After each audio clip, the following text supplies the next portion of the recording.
Nou, dit is 'n voorreg om saam te kan wees in ons tweede diens en te sien hoe die Here eintlik vanoggend spesifiek verskillende dinge wil doen in die tweede dienste vanoggend. So, vanoggend is dit eintlik van daai geleenthede waar binne mens kan die Here vertrou dat hy weet wat elke persoon nodig het. Hy weet wat elke individu nodig het. In ons eerste diens het ons 'n hele ander belewenis gehad. En nou in hierdie tweede een het die Here weer 10-1 'n spesifieke afspraak en 'n geleentheid vanoggend vir 'n spesifieke individu. Ons is in ons fokus wat ons noem afgehandel. En afgehandel het ons eintlik so 'n vraagteken aan die einde van die vraag of aan die einde van die woord, want daar is goed wat die Here klaar kom afhandel het en klaar kom doen het en klaar kom bevestig het en klaar kom deponeer het in ons lewens, maar soos wat ons in 'n dis induik en al die lekker goed op hierdie bord kan sien en weet ek hou van sekere dinge en dit eet, is daar nie noodwendig elke bestanddeel wat ek proe wat in daai dis ingaan nie. En so is daar goed wat baie keer in ons geloof ook gebeur. Die Here het sekere goed kom doen en kom afhandel en in die resep klaar ingewerk, maar dis nie altyd die prominente bestanddeel nie. Dis nie altyd die ding wat ek proe nie. Dis nie altyd die ding wat ek van oortuig is nie. Al is dit daar binne, al is dit afgehandel, is dit baie keer moeilik om daarby uit te kom. En laasweek het ons gesels oor verlossing in die konteks dat die Here klaar vir jou en my verlossing oor die bose kom gee het. Die vyand het klaar verloor, die duiwel het klaar verloor, die oorwinning is reeds behaal, maar tog is gelowiges vasgevang in duisternis. Tog is gelowiges onderdruk deur die vyand. Tog is daar nog steeds 'n stryd gewikkel en nou vra ons baie keer, Here, maar U het klaar vir my verlossing gegee, hoekom het die vyand nou toegang tot my lewe? U het klaar vir my verlossing gegee, hoekom beleef ek dat ek nie deurbraak of oorwinning kry in hierdie konteks nie? En ons het agtergekom dat die Here gebruik gebed om twee maniere vir jou en my los te maak. Een, in die Onse Vader leer hy ons hierdie sinnetjie, dat hy ons in die proses van gebed vra, verlos ons van die bose. Wanneer ek en jy met gebed te doen het, wanneer ons met hom interaksie het, maak dit in die roetine van gebed deel van jou wese. Here, verlos my van die bose. Lei my nie in die versoeking nie, maar verlos my van die bose. En dan wanneer Petrus in daai konteks ook reageer, dan eintlik bietjie later reageer, dan sê Jesus vir hom, ek bid dat jou geloof behoue sal bly. Ek bid nie dat jy noodwendig vry sal wees van die aanvalle van die vyand nie. Ek bid nie dat jy meer toegerus is om dit te hanteer nie. Ek bid net vir jou dat jy geloof behoue sal bly wanneer die vyand jou wil kom aanval. So, dit was die prentjie waarmee ons geëindig het. En vandag gesels ons oor 'n bietjie 'n moeiliker konsep dalk. Want verlossing is een, hè. Verlossing is die een deel waar ons weet, okay, jy's die vyand val my aan, maar ek weet, Christus se werk aan die kruis was volbring. Dit is volmaak. Niks hoef bygevoeg te word nie. Maar dan kom ons by 'n tema soos vandag waar ons gesels oor genesing. En ons weet dat die Here die werk vir ons kom afhandel het, deel van die kruis. Jesaja gee vir ons hierdie belofte, deur sy wonde het daar vir ons genesing gekom. Dis ons realiteit, dis ons wete, dis ons waarheid, dis ons verstaan van dit wat Christus kom losmaak het in ons lewens. Maar soveel gelowiges is siek, en soveel gelowiges word nie gesond nie. Soveel gelowiges gaan deur stryd en struggles van die konteks van gesond wees en gesondheid. Kom ek vra dalk die vraag op 'n ander manier, nee. Kom ons begin dalk by, glo jy nog God genees vandag nog? Glo jy dit? Met jou hele hart, met alles in jou. Glo jy dat God vandag nog genees? Kom ek vra dit dalk anders. Hoeveel van julle het al gebid of beleef, jy wil gaan bid vir iemand wat siek is, en op pad na die persoon toe stop jy in jou spore en jy sê, wat gebeur as die Here dit nie doen nie? Het jy al gevoel, nee, jy kry hierdie oortuiging, die Here wil daai persoon gesond maak. Die Here wil iets doen in hierdie oomblik en hy stuur iets in jou hart. En jy begin agterkom en nou begin jy met jouself redeneer. Is dit die Here, is dit nie, is dit net 'n gevoel, is dit net omdat ek dit nou gesien het, wat gebeur hier aan my binnekant? En dan staan jy op en jy sê, okay Here, ek gaan nou vir daai persoon bid en op pad soontoe, dan stop jy in jou spore en jy sê, weet nie, net nou maak die Here nie gesond nie. En skielik begin ons twyfel en skielik begin ons wonder en meer kere as nie, ons as gelowiges bid nie vir mense wat siek is, wanneer daar nie gevra word, sal jy asseblief vir my bid nie. Ons sal bid, ons het geloof, Here, ons sal bid as die persoon my vra, maar ek gaan nie net randomly na 'n persoon toe sommer loop, noodwendig, en sê, hoor, ek beleef die Here wil jou gesond maak vandag, want wat gebeur, doen ek as dit nie gebeur nie? So Jakobus waarsku ons so amazingly in Jakobus 1 vers 6 tot 8, ek lees vir jou uit die Afrikaanse ou vertaling uit. En nou Jakobus, wanneer hy in hoofstuk 1 praat, dan praat hy nie in die konteks nou van genesing nie, hy praat oor ons interaksie met die Here. En dan sê hy die volgende, maar hy moet in die geloof bid, sonder om te twyfel, want hy wat twyfel is soos 'n golf van die see, wat deur die wind gedrywe en voortgesweep word. Want die mens moenie dink dat hy iets van die Here sal ontvang nie, so 'n dubbelhartige man, onbestendig in al sy weë. Dis nogal 'n intense stukkie skrif. Hier sê Jakobus, hier's my ontdekking van dit wat ek in gebed na die Here toe bring. Hier's die ontdekking wat geskuif het in my wese van wanneer ek interaksie het met die Here. Ek het nodig om te gaan met nie net 'n stuk geloof nie. Ek moet gaan na hom toe met 'n totale geloofsoortuiging. En nou sê hy, hier's die belangrike sinnetjie in dit, hy moet in die geloof bid. Dis iets wat groei in hierdie proses, dis iets wat my vat na 'n nuwe vlak toe. Ek groei soos wat ek in geloof staan by die Here, begin ek voel hoe hy my oorweldig eintlik met 'n verstaan van wie hy is. En is so amazing om eintlik daai belewenis te hê. Dis eintlik so incredible dat hy sê, wanneer ons te doen het met die Here wat almagtig is, dan kom ek in 'n proses waar ek in geloof kan staan en ek nou die Here vertrou dat ek nie sal twyfel nie, sonder om te twyfel. En nou maak hy 'n intense uitspraak en hy sê, want die mens moenie dink dat hy iets van die Here sal ontvang as hy twyfel nie. En hy sê, partykeer kom ons as gelowiges met oortuigings en met harte van, en ons vertrou die Here, maar skielik twyfel ons. En hy sê, as jy op 'n plek is waar jy twyfel in die grootheid of in die bekwaamheid van die Here, moenie dink dat jy eers iets gaan kry nie. En dan noem hy dit 'n spesifieke term, 'n dubbelhartige man, onbestendig in al sy weë. Wat is dubbelhartigheid? Dubbelhartigheid sê, hierso staan ek aan hierdie kant en ek sê, Here, u hoop is my anker. Here, u woord is my fondasie. Here, ek weet dat u kan gesond maak. En in dieselfde asem ook sê, Here, ek weet nie of u dit gaan doen nie. Here, ek weet nie of u dit vir my wil doen nie. Here, ek weet nie of u my wil losmaak nie. 'n Dubbelhartige mens sê, ek vertrou die Here hier en ek het geloof in hierdie aspek en ek het 'n oortuiging, Here, u kan genees en u kan gesond maak, u kan deurbraak gee, u kan vrymaak, u kan alles doen wat ek nodig het. En net in die volgende sinnetjie sê, maar die en daai en die volgende. Dis wat dubbelhartigheid losmaak.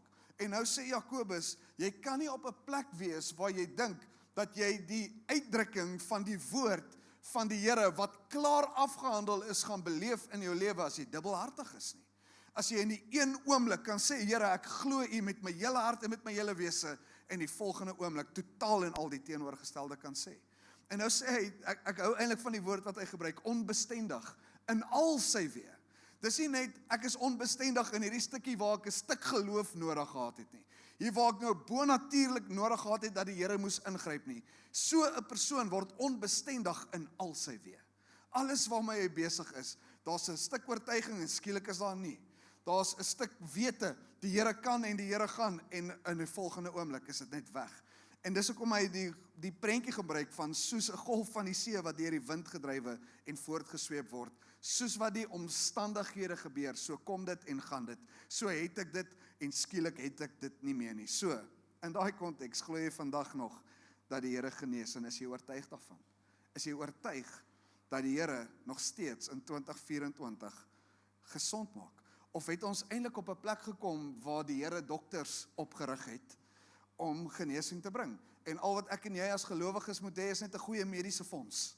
Ons moet net die Here gee vir my die beste mediese fonds wat daar is, want ek sit my geloof en my vertroue in dit.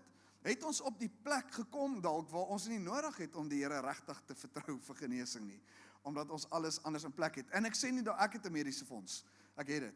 Ek sê nie vanoggend moenie dit hê nie, moenie staan los van dit, hê net geloof en vertroue in die Here. Die Here het verseker dokters ook die kennis en die wysheid gegee wat hulle nodig het om genesing te bewerkstellig. Maar wanneer ons nodig het vir die ingrype van die Here wat bonatuurlik betrokke raak in ons lewens, is daar 'n stuk verwagting om te sê, Here, u is nie net die een wat in 'n oomblik kan genees nie, u is die een wat alles in my lewe kom aanspreek en alles in my lewe kom verander. Ek meen, die Bybel is vol van voorbeelde van genesings wat gebeur. Reg aan die begin in Exodus stel hy homself voor aan die Israeliete as Jehovah Rapha, the God who heals. Dis een van die eerste ontdekkings wat hierdie Israeliete het, wanneer hulle in hierdie proses eintlik van groei in geloof kom, en die verstaan wat die Here wil doen vir sy nasie, wat hy vir homself uitgekies het. Eksodus 15 vers 26 sê, as jy getrou is na die stem van die Here jou God, luister en doen wat reg is in sy oë, en luister na sy gebooie en al sy insettinge hou, dan sal ek geen een van die siektes op jou lê wat ek op Egipte land gelê het nie, want ek is die Here wat jou gesond maak. As hy homself daar voorstel, sê hy, ek is Jehovah Rapha, the God who heals. Ek is die een wat nie net jou gesond maak nie, wat jou bewaar van dit. Ek is nie net die een wat in 'n oomblik dinge vir jou kan verander nie. Ek is die een wat eintlik die uitkoms van die planne van die vyand kan keer vooraf. Dis hoe die Here homself voorstel in hierdie oomblik. Jehovah Rapha, the God who heals, is also the one who protects from. En dis 'n amazing konteks om vanuit te lewe. En nie net is God die uitbeelding van dit nie. Ons lees hoe die Here mense gebruik in die konteks van genesing. Elia wek 'n seentjie op uit die dode. Jesus doen wonderwerke, maar hy is die seun van God. En ons sê ja, maar dit is oordat hy die seun van God is, dat hy dit gedoen het. Maar sy disippels doen dieselfde. Hulle wek mense op uit die dode, hulle bid vir siekes en hulle word gesond. Petrus se skaduwee val op mense en hulle word gesond. Dis hoe intens die genesing van die Here is. Dis hoe amazing die goed is wat ek en jy kan lees in die konteks van dit wat die Here sê oor genesing. En tog het ons hierdie spanning wat ons beleef. Ek kan self getuig van die wonderbare genesingswerk van die Here in my eie lewe. Ek was as 'n klein seentjie gediagnoseer met reumatoïde artritis. En vir my gesê, jy gaan nooit normaal kan loop nie, jy gaan nooit 'n vol lewe kan hê nie, inteendeel, teen die tyd wat jy 30 is, gaan jy dood wees. Ek is nou al 40 jaar oud. Hulle het vir my gesê, ek sal nooit kan sport doen nie. Ek het rugby gespeel van ek kan onthou. En ek het nie net rugby gespeel nie, ek het loskakel gespeel en palle toe geskop vir elke span vir week gespeel het met die einste voet wat dokters gesê het, ek gaan nooit kan gebruik nie. Want daar was 'n stuk oortuiging wat my ouers gehad het in daai oomblik toe die uitspraak gekom het, dis wat jou kind het en die resultate en die toetse dit wys, staan hulle in geloof en sê, maar ons weet, die woord van die Here sê iets anders oor hierdie kind. Ek staan vandag hier, ek het geen effek van wat daai uitspraak was in daardie oomblik nie. My vrou kan getuig van die wonderbare genesing van Jesus Christus, waar ons in 'n plek was, waar hulle haar witbloedtelling moes meet en agtergekom het, sy is op die brink van leukemie. Dis waar sy trek. En wanneer ons met die dokters gesels het, dan sê hulle, hierdie telling kan nie beter raak nie. Inteendeel, dit gaan net swakker word. En ek kan sy op die woord van die Here kon staan en sê, Here, maar dit is nie wat ons weet wat U oor haar lewe sê. Dit is nie deel van dit wat ons weet U klaar oor haar lewe sê nie. En die volgende oomblik, ek dink ek kan nie presies onthou wat die tydslyn was nie, dit was 'n maand later of 2 maande later, moet ons weer gaan vir 'n toets. Eintlik moes sy weekliks half gaan vir toets en dan trek hulle en dan sê hulle okay, die telling is die en daai. En goeters gebeur, ons kan nie regtig uitkom nie, was 'n rukkie daarna. Trek sy die bloed, die dokter, en sy kyk na dit en sy sê dis onmoontlik. Dis onmoontlik. Toe het haar witbloedseltelling net geklim. En sy sê dis onmoontlik, dit kon nie gebeur het nie. Sy verstaan nie hoe dit werk nie. Ons staan nie en ons weet die Here maak gesond. As iemand ooit met my praat oor dink jy die Here kan gesond maak? Staan ek met 'n oortuiging want ek het die getuienis daarvan. Ek het gesien hoe die Here 'n jong man se knie herstel voor my oë.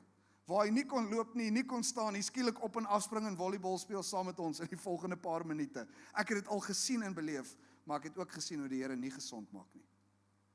Ek het ook gesien waar ons gebid het en intens gebid het en intens die Here vertrou het en waar hy dit nie gedoen het nie. En dan kom die vraag skielik by ons op, maar Here, hoekom doen U dit vir die een, maar nie vir die ander nie? As U dan die God is van genesing, hoekom beleef almal dit nie? En dan het ons baie keer hierdie wroging, want party kan getuig en sê, ek het die genesing van die Here gesien en ek het dit nie gesien nie. Ander sê, ek het dit nog nooit gesien nie. Ek het al gehoor daarvan. Ek het al gehoor hoe mense getuig en opstaan in die kerk en sê, die Here maak gesond, die Here genees, die Here is daar vir mense. Ek het dit nog nooit gesien nie. Ek lees daarvan in die Bybel, ek het dit nog nooit beleef nie. En skielik kom hierdie vraag by ons op, maar Here, as U dan die een is, die groot geneesheer, as U die een is wat dan dit afgehandel het vir ons aan die kruis, deur U wonde het daar vir ons genesing gekom. Hoekom beleef ek dit nie in my situasie nie? Hoekom het U dit al voorheen vir my gedoen, maar nie nou nie? Hoekom is ek op 'n plek waar ek iemand moes afstaan aan die dood? omdat U nie ingegryp het toe ons gevra het vir genesing nie. En hier is die ding wat ons altyd moet onthou, die Here genees en hy doen dit altyd. Maar die Here gaan nie genees volgens my opdrag of volgens my versoek nie. Hy genees want dit is volgens sy wil. En dit is van daai moeilike gesprekke wat ons baie keer beleef. Dis van daai goed wat baie keer verwarring en spanning veroorsaak in ons geloofslewe, waar ons moet besef en eintlik onsself onderdanig maak aan die wil van die Here. Hy is die groot geneesheer en dit is afgehandel, maar hy genees nie omdat ek dit versoek of 'n opdrag gee of 'n verwagting het nie. Hy genees want dit is sy wil. Almal in die Bybel het nie eers genesing beleef nie. Daar's eintlik 'n interessante moment in 2 Timoteus 4 vers 20. Hy gaan op die skerm wees, 2 Timoteus 4 vers 20. Erastus het in Korinthe gebly. Trofimus het ek siek in Milete agtergelaat. Paulus sê, ek het in 'n plek gaan bedien, ek het gewerk met mense, daar was 10-1 genesings wat gebeur het. Daar's wonderwerke wat plaasgevind het, en sy briewe is vol van die getuienis van dit wat die Here doen. En die volgende oomblik dan sê hy, maar vir Trofimus het ek siek in Milete agtergelaat. Die Bybel verduidelik nie vir ons wat het verder gebeur in daai sinnetjie nie. Ons weet nie hoeveel keer hy vir Trofimus gebid het nie. Ons weet nie of hy dalk op 'n plek gekom het waar hy gevoel het, Trofimus se siekte is dalk so erg, dat ek het nie nou eers vrymoedig het om vir hom te bid nie. Die Bybel sê nie vir ons nie. Ons het nie die konteks nie. Al wat ons weet is, Paulus was daar en hy het bedien en die ou het nie gesond geword nie. Soveel so dat hy moet wegloop en sê ek het hom siek daar agtergelos. Ek bid eintlik die volgende ou kan kom en dalk die Here kan hom gebruik. Ek het dalk 'n saadjie geplant. Ek het gebid en ek het vertrou, maar dit het nie gebeur nie. Daar was ook herhaalde kwale en siektes in die Bybel. 1 Timoteus 5:23 sê, moenie langer water alleen drink nie, maar gebruik 'n bietjie wyn ter wille van jou maag en jou herhaalde ongesteldhede.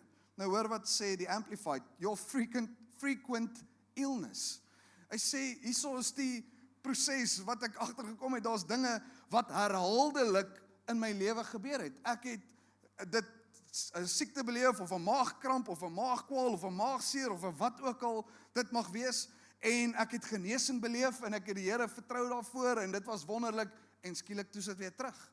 En nou moet ek weer deur hierdie proses gaan, en dit gaan beter weer vir 'n rukkie, en ek loof die Here, dankie dat U my vrygemaak het en losgemaak, skielik is dit terug. En dan gaan jy weer deur hierdie dip en jy sê, Here, hoekom laat jy dit toe? En jy gaan deur alles en jy kry die medisyne wat nodig is. Vir hom in daai tyd was dit drink 'n bietjie wyn en nie net water nie. Kry so 'n bietjie wyn om net hierdie ding aan die gang te kry. En hierdie gaan nie oor gee jouself oor aan dit nie. Hy sê net, wees bewus. Daar's goed wat in plek kan wees. Daar's menslik goed wat jy kon gedoen het om te help met hierdie ding. En skielik beleef ons weer spanning. En ons dink, okay, maar die Here sê nou, hy is dan die groot geneesheer. Hoekom maak hy nie net bonatuurlik gesond nie? Hoekom is die raad dat hier 'n menslike proses ook is wat ons kan deel maak van ons verwagting? En dis herhaalde goed. Dit is beter en is slegter.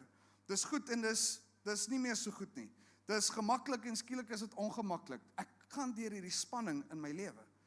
Herhaalde ongesteldhede, herhaalde siektes, ongeneeslike siektes, goed wat nie aangeraak is nie. En die probleem kom eintlik baie keer in, wanneer ons na daai goeters kyk en sê, maar nou is Trofimus, arme Trofimus, hy is agtergelaat. Wat 'n sonde of verkeerde ding het hy gedoen dat die Here hom nie gesond maak nie? En ons as gelowiges kom maklik op die plek waar ons na mense sal kyk en sal sê, dis omdat jy sonde het. Dis omdat jy dit doen. Dis omdat jy, en ek wil vandag vir jou sê, wees versigtig as gelowige om so uitspraak te maak oor 'n individu. Wees versigtig dat jy die bron is van wat wil aankondig oor hoekom 'n persoon nie gesond raak nie. Dit is nie noodwendig dat dit is omdat hulle sonde het nie. Inteendeel, die Bybel gee vir ons 'n paar redes hoekom die Here nie wonderwerke doen nie. As ons nie eers net oor genesing praat nie, kom ons praat oor dit wat hy wonderbaarlik doen, wat net hy kan doen, waarvoor daar geen remedie of geen menslike inspraak kan wees nie. Wat keer Jesus om wonderwerke te doen? En die eerste een is, Jesus laat hom nie beproef nie. Jesus laat hom nie op die proef stel nie. En ons doen dit baie keer nie. Ons sal bid en sê, Here, U is die groot geneesheer en kom bewys dit vandag. Partykeer gebruik ons nie eers daai woorde nie, maar dis wat ons bedoel. Here, kom bewys dat U die groot geneesheer is. Here, kom en doen hierdie ding sodat ons nou kan glo en sodat ons nou kan oortuig wees. Kom doen hierdie ding sodat ons kan voel ons het 'n rede om verder met hierdie ding te loop. Maar Jesus reageer nie op sulke opdragte nie. Hy reageer nie wanneer ons hom toets nie. Inteendeel, hy sê, daar's net een plek waar ons hom kan toets, en dis actually in finansies. Waar ons op die plek kan wees en sê, Here, ek gee dit wat in my hand sit, en ek gee dit terug aan U. En dan sê die Here, kom beproef my in hierdie, en kyk of ek nie die sluise van die hemel oor jou sal oopmaak nie. Dis die enigste plek. Wanneer dit by enige ander plek kom, dan sê hy, ek reageer nie op beproewings nie. Markus 8, vers 1 tot 12 sê, ek lees nou uit die nuwe vertaling, hy sê, daar kom toe fariseërs, wat met Jesus begin redeneer, om hom op die proef te stel. Hulle kom met 'n agenda, ons wil nou sekere goed toets hier by hom. Ons weet wat hy sê hy is, ons weet wat hy sê oor homself, maar ons wil nou goeders kom toets hierso. En nou sê hulle, om hom op die proef te stel, wou hulle van hom 'n wonderteken uit die hemel hê. En hy diep gesig en gesê, waarom wil hierdie geslag 'n teken hê? Dit verseker ek julle, aan hierdie geslag sal beslis nie 'n teken gegee word nie. En hier's 'n incredible moment wat gebeur, en ek het spesifiek die nuwe vertaling gekies, sodat jy kan sien, partykeer mis ons goed in die Bybel. Want hier in die nuwe vertaling sê hy nou, en Jesus het diep gesig. Die oorspronklike wat hy sê in die Grieks, het eintlik 'n baie dieper betekenis, en die ou vertaling vertaal dit eintlik so klein bietjie beter. Hy sê, en hy het in sy gees gesig. So hier kom die ouens, en hulle toets hom, en wil hom op die proef stel, om te sien, gaan hy nie vir ons 'n wonderteken uit die hemel uit doen nie. Jesus se reaksie is, ek gaan nie reageer en dans volgens julle pype nie. Ek gaan nie toelaat dat dit uit 'n uitdaging kom, dat ek vir julle enige iets hoef te bewys nie. En die woord sê, en hy het in sy gees gesig oor hierdie oomblik. Hy sug nie net want hy's geïrriteerd met die mense nie. Hy sug nie net want hy's geïrriteerd met die omstandigheid nie. Hy sug uit wie hy is in hierdie oomblik. Julle mis die punt. Julle mis waaroor alles gaan. Julle soek 'n teken en dink dit gaan julle help, maar julle mis wie ek is. Julle mis dat julle dink ek is 'n wensmaker, maar ek is nie 'n wensmaker nie. Ek is die God wat alles in my hand hou. Elke uitdrukking, elke uitkoms is in my hand. En ons hanteer partykeer die Here soos 'n wensmaker. Here, ek wens hierdie ding. Ons gebruik die woord hoop as gelowiges partykeer in daai konteks. Here, ek wens hoop dat U hierdie ding gaan beter maak. En die Here sê eintlik vir hierdie ouens in hierdie konteks, ek is nie 'n wensmaker wat reageer net op jou beproewings nie. Ek word nie voorgeskryf oor hoe ek 'n wonderwerk gaan doen nie, en wanneer ek dit gaan doen, en teen die tyd wat ek dit gaan doen nie. En hy sug uit sy gees uit, en hy sê, mag julle eintlik bewus wees, hier is meer aan die gang. Die tweede rede, hoekom Jesus nie wonderwerke doen nie, partykeer, is omdat hy die groter prentjie sien, en ek en jy sien dit nie. Korintiërs verduidelik eintlik so goed, ons sien nou net ten dele. Ons sien net 'n stukkie, ons beleef nie alles nie. Ons het nie al die uitkomste nie, ons het nie al die goed wat gebeur nie, ons sien net 'n klein stukkie. En partykeer bid ek en jy vir wonderwerke wat eintlik in die pad staan van die groter prentjie. En ons raak teleurgesteld oor hoekom die Here nie vir ons deurkom nie. Here, hoekom los U nie hierdie probleem op nie? Hoekom sorteer U nie hierdie ding uit nie? En die Here sê, maar ek het eintlik 'n groter plan en 'n groter doel met hierdie ding. Jesus verduidelik in die tuin van Getsemane vir Petrus in Matteus 26 vers 52. Hy sê, toe sê Jesus vir hom, sit jou swaard in sy plek terug, want almal wat die swaard neem sal deur die swaard vergaan. Of dink jy dat ek nie nou my Vader kan bid en hy vir my meer as 12 legioene van engele beskikbaar stel nie? Hoe sou die skrifte dan vervul word dat dit so moet gebeur? Nee, hier is die oomblik waar Petrus die ou se oor afkap, die soldaat se oor afkap, in 'n oomblik. Hy reageer, want hier's nou goed wat hulle bedreig. En dan kap hy die ou se oor af. Jesus sê 5-second rule, tel dit op en sit dit vir hom terug. En dan sê hy vir hom in hierdie oomblik, jy moet besef hier's 'n groter prentjie aan die gang. Want Petrus reageer oor, ons moet nou hierdie ding keer. Weet jy hoeveel keer bid ek en jy eintlik swaard gebede? Here, kom ons sort hierdie ding nou uit. Kom ons kry nou die goeters in plek, nee. Kom ons, soos Petrus, pluk nou die swaard uit, pluk die dagger uit. Kom ons kry die wapens wat ons nodig het. Here, as ons nou reageer, hoef ons nie na die gevangenis toe te gaan nie, want hierdie ouens is daar om Jesus te arresteer. As ons nou reageer, hoef ons nie na die gevangenis toe te gaan nie, en hoef ons nie die pyn te beleef wat volg na dit nie. En Jesus sê vir hom, hier's meer aan die gang, hier's 'n groter prentjie. En as ek nou gaan reageer op dit wat jy hoop of wens, hoe gaan die skrif vervul word wat sê hierdie moet gebeur? En partykeer is dit so in jou en my lewe en in ons eie omstandighede.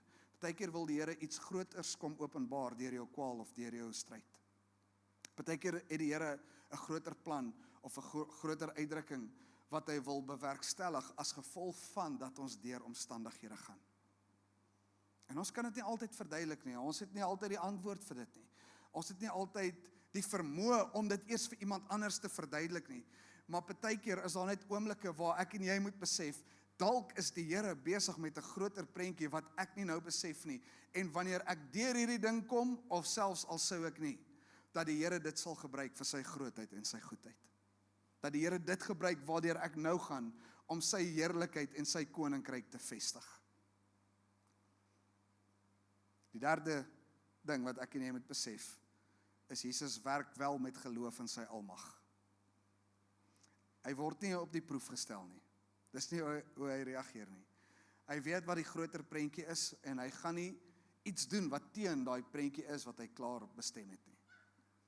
Maar wat hy wel doen, is hy reageer met geloof in sy almag. Matteus 13 vers 58 en sê vir ons, en hy het daar vanweë hulle ongeloof nie baie kragtige dade gedoen nie. Hierdie konteks is Jesus in sy tuisdorp besig om te bedien. En die mense het gesien hoe hy groot word saam met hulle. Die mense het gesien hoe hy saam met sy boeties in die stof en in die sand gespeel het. Hierdie is sy tuisdorp waar hy groot geword het. En nou kom Jesus in hierdie omgewing in, en dan sê die skrif vir ons, en vanweë hulle ongeloof. Waarin twyfel hulle? Waarin is hulle verwarring? Hulle is nie onseker dat Jesus daar is nie. Hulle is nie onseker dat sy naam Jesus is nie. Hulle is nie onseker waar hy vandaan kom nie. Hulle is onseker oor sy almag. Hulle is onseker of hy die seun van God is. En partykeer reageer ons uit dinge uit, en ons is eintlik op plekke waar ons dink dit is genoeg om net te sê ek ken Jesus. Maar die vraag is nie ken jy vir Jesus nie, die vraag is jy oortuig van sy almag. In elke wonderwerk wat die Here doen, in elke reaksie wanneer daar genesing betrokke was eintlik, dan sê Jesus die volgende: jou geloof het jou gered. En dit is vir my 'n mind-blowing statement eintlik. Dit is so 'n incredible oomblik wanneer hierdie mense kom met 'n behoefte van ek wil gesond word, ek wil genees word van hierdie kwaal, en Jesus se reaksie is jou geloof het jou gered. Dis nie jou versoek nie. Dis nie jou vra nie.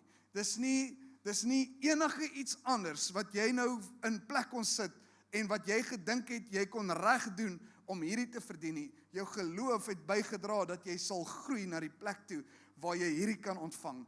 En hier's die moeilike deel weer in hierdie deel van die gesprek. Geloof is die sleutel. Maar geloof is nie die waarborg dat dit gaan gebeur nie.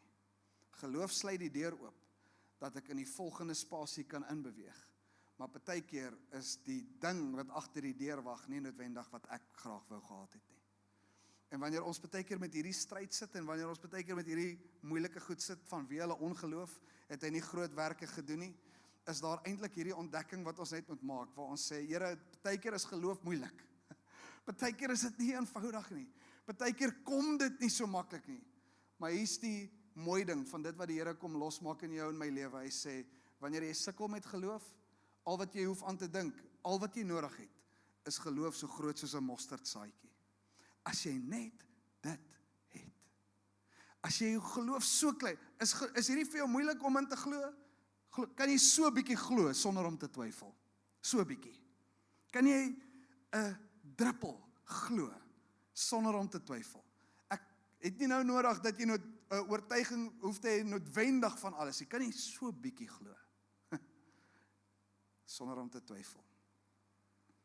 En wanneer ek nie op daai plek is, kan ons die Here begin vertrou. Here, help my in my ongeloof. Kom staan my by. Kom vat my deur daai plekke waar ek onseker is. Kom vat my deur daai plekke waar dit vir my moeilik is.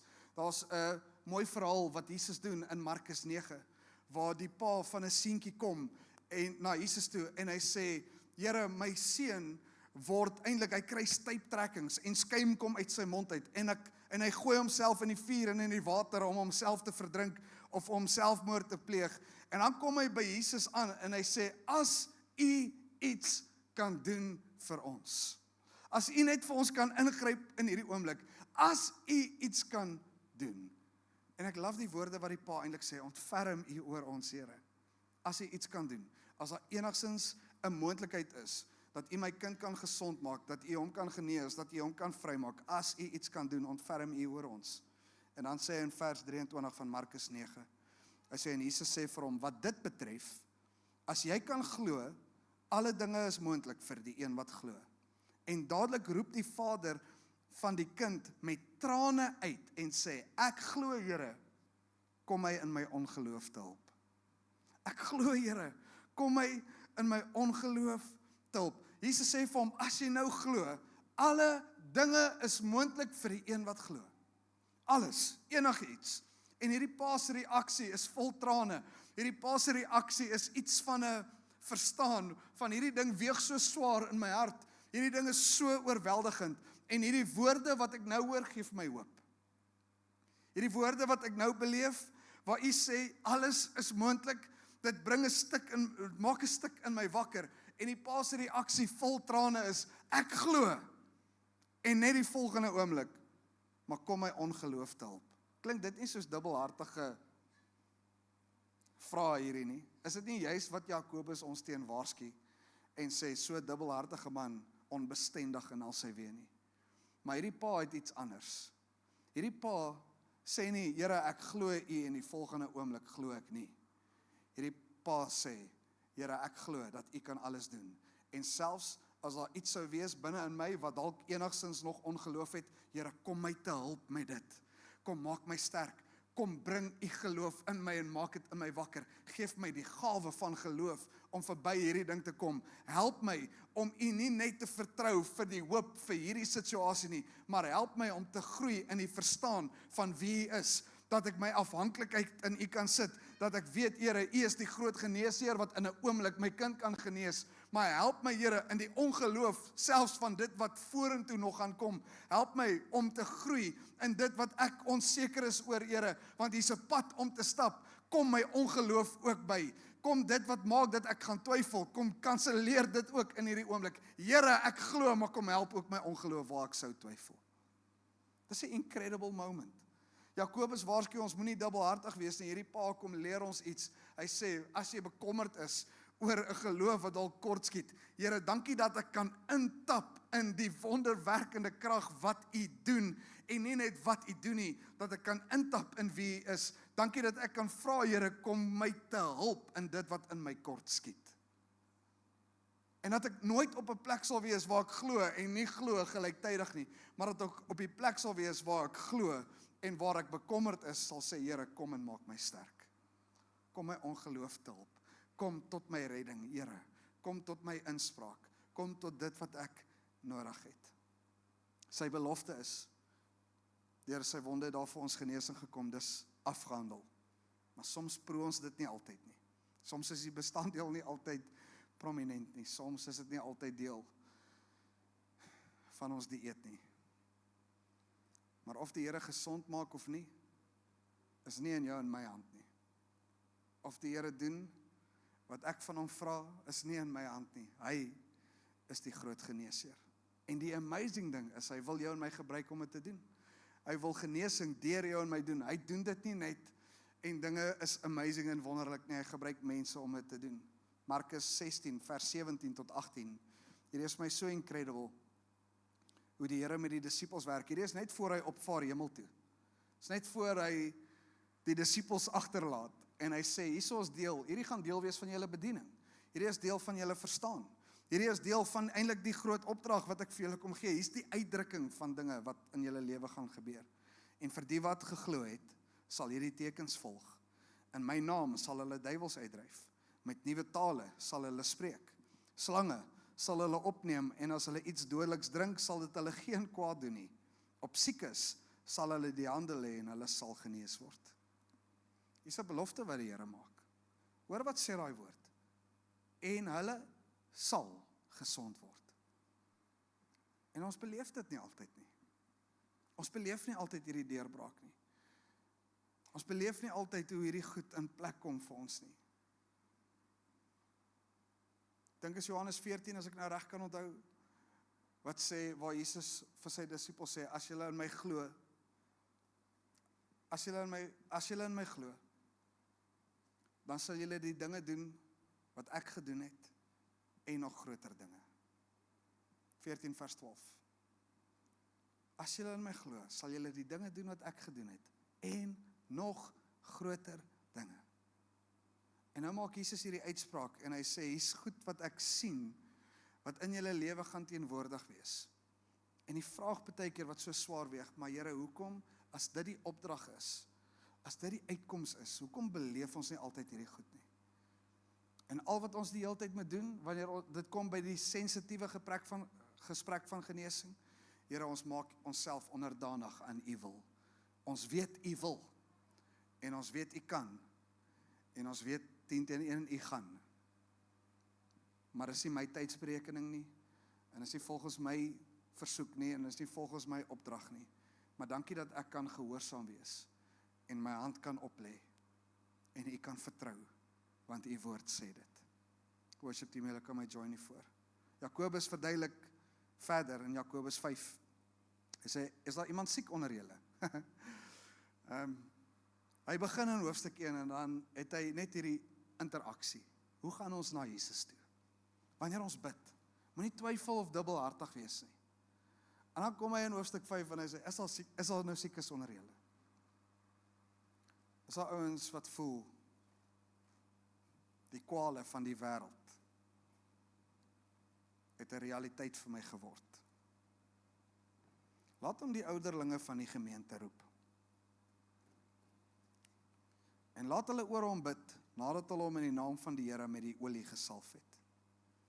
En nou hoor hierdie interessante sinnetjie, en die gebed van die geloof. Wanneer hy in hoofstuk 1 begin, dan sê hy, wanneer jy bid in geloof, moenie twyfel nie.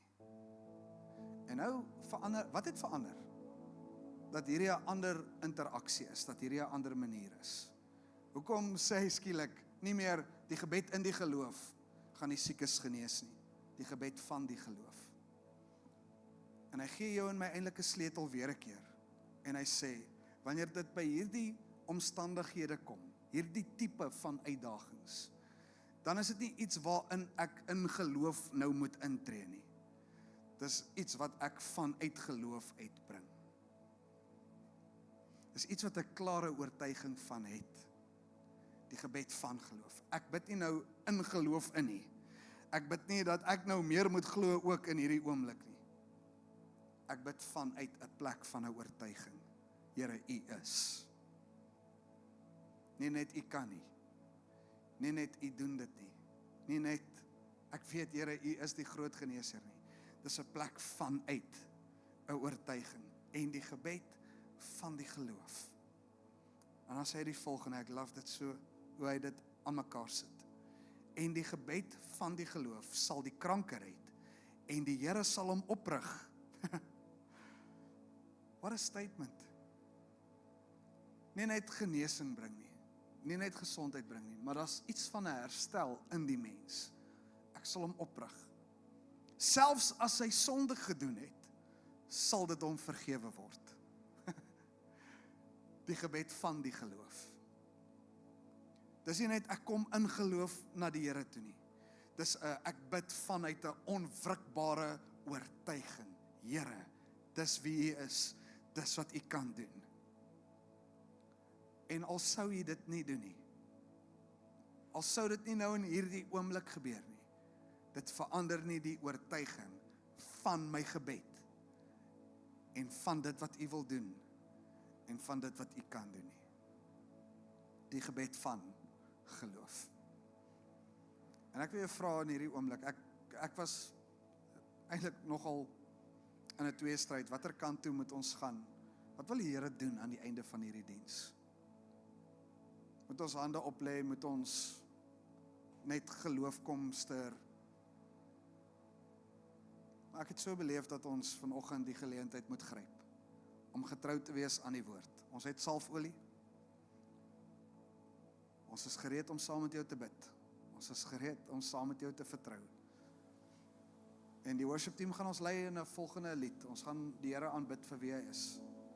Maar ek wil jou nooi, as jy krankheid het, siekte het, en jy vertrou vanoggend die Here, kom laat ons saam met jou vertrou. Kom laat ons saam met jou intree. Kom laat ons in die gebed van die geloof. Party kommentare skryf oor hierdie sinnetjie. En hulle sê, die rede hoekom hy sal sê die gebed van geloof, is omdat hy praat hierso, bring hom na die gemeente toe. Laat daar 'n klomp mense wees wat saam bid. Hier is nou nie net gebed in geloof nie, hier is die gebed van gelowiges. Hier is nou 'n klomp mense wat by mekaar staan en saamstem. Hier is 'n klomp wat saam hande vat en as 'n liggaam staan. En ons wil dit doen vanoggend. So, jy is welkom om saam met ons te staan. En terwyl die worship team ons gaan lei, en jy het nodig dat iemand saam met jou bid. As jy 'n bidder is, en jy kan saam met iemand bid, nooi ons jou om ons te kom help, soos wat dit nodig is. Maar staan saam met ons, en ons gaan die Here net eer vanoggend vir wie hy is.